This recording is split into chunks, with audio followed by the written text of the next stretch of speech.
আমার খবর। বীরভূম জেলার খয়রাশোল ব্লকের ডাঙ্গালপাড়া এলাকায় এক সরকারি কর্মীর আত্মহত্যাকে কেন্দ্র করে তীব্র চাঞ্চল্য ছড়ালো। মৃতের নাম অরূপ পাঁজা। তিনি খয়রাশোল ব্লক অফিসে কর্মরত ছিলেন। পরিবারের অভিযোগ, দীর্ঘদিন ধরে সংশ্লিষ্ট বিডিওর পক্ষ থেকে মানসিক নির্যাতনের শিকার হচ্ছিলেন অরূপবাবু। কাজের চাপ, অপমান, অমানবিক আচরণের কারণে তিনি মানসিকভাবে ভেঙে পড়েছিলেন। এমনকি কয়েক মাস আগেও অফিসের মধ্যেই আত্মহত্যার চেষ্টা করেছিলেন বলেই দাবি পরিবারের। অভিযোগ আরও, বর্তমানে নির্বাচন সংক্রান্ত কাজের চাপে পরিস্থিতি আরও খারাপ হয়ে ওঠে। পরিবারের দাবি, অসুস্থ থাকা সত্ত্বেও তাকে নিয়মিত দেরি করে বাড়ি ফিরতে বাধ্য করা হতো। গতকালও নাকি বিডিও তার দিকে ফাইল ছুঁড়ে মারেন, এমনই গুরুতর অভিযোগ তুলেছেন পরিবার।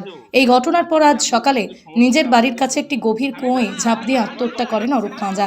খবর পেয়ে দমকল বাহিনী এসে দেহ উদ্ধার করে। তবে এরপরই উত্তেজনা চরমে ওঠে। দেহ উদ্ধার হলেও তা নিয়ে যেতে বাধা দেয় পরিবার।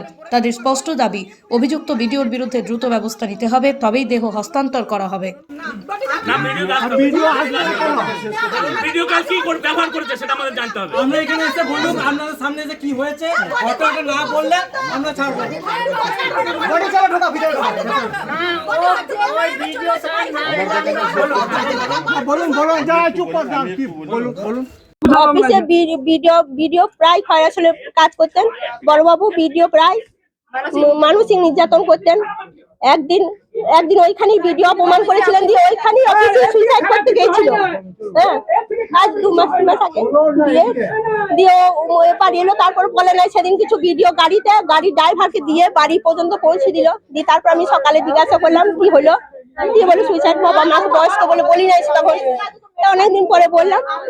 আজকেও এখন প্রায় 12:30 একটা নার্ভের পেশেন্ট, প্রত্যেক দিন দেরি আসতে দিত না। ও খেতে যায় 5টা না কটায়, দিয়ে আসছে 7টায়। তারপর অফিস কি 5টা পর্যন্ত না 7টা পর্যন্ত, 7:30 অফিস কটা পর্যন্ত। কালকে এসেছে প্রায় 1:45 কাছাকাছি। দিয়ে আমি অফিস না এসে বলে না আমাকে, আমি ফোন করলাম, আমরা বারবার ফোন করছি, জানিয়েছি কেমন মানুষ।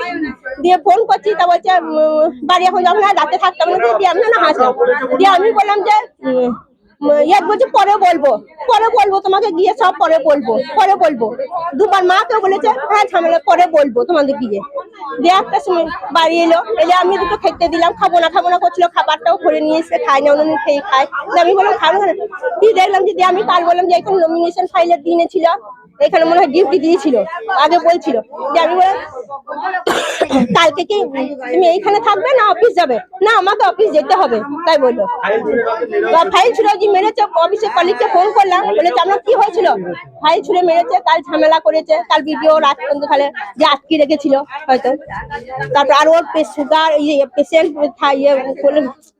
কোলেস্ট্রল পেশেন্ট, নার্ভের পেশেন্ট, ওর অপারেশন হয়েছে আগে কলকাতা নিউরো সায়েন্স অপারেশন করে নিয়েছে। টর্চার করা হতো, প্রায় টর্চার করতো। কিসের জন্য না, রাতে বাড়ি আসতো, সবাইকে ছেড়ে দিত।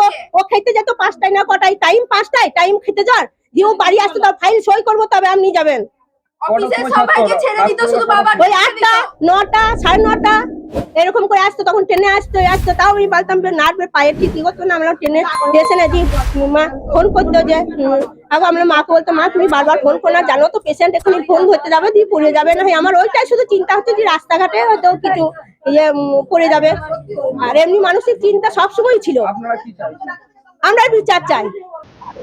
আমি যেটুকু শুনলাম, একটু দেখলাম ওনাকে, যেটা শুনলাম যে উনি নাকি কাল অনেক রাত্রে বাড়ি ফিরেছেন, বাড়ি ফিরে উনি নিজেরাই ঝাঁপ দিয়েছেন। কারণ কি বলছে বাড়ির লোক? কারণ আমি বলতে পারবো না। বাসন্তী দেবী গাঙ্গুলি ফাউন্ডেশনের বৃদ্ধাবাস সেবা করাটাই মূল উদ্দেশ্য আমাদের। তাই অশীতিপর বৃদ্ধাদের পরম যত্নে আগলে রাখছি আমরা। রয়েছে অন্ন, বস্ত্র এবং সুচিকিৎসার ব্যবস্থা। ঠিকানা Kalikapur colony, ward number 22, Bolpur. সাক্ষাৎ ও পরিদর্শনের সময় সকাল 10টা থেকে দুপুর 1টা পর্যন্ত।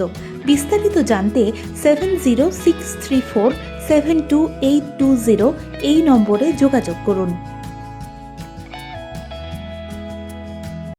দেখতে চোখ রাখুন আমাদের ফেসবুক ও ইউটিউব চ্যানেলে।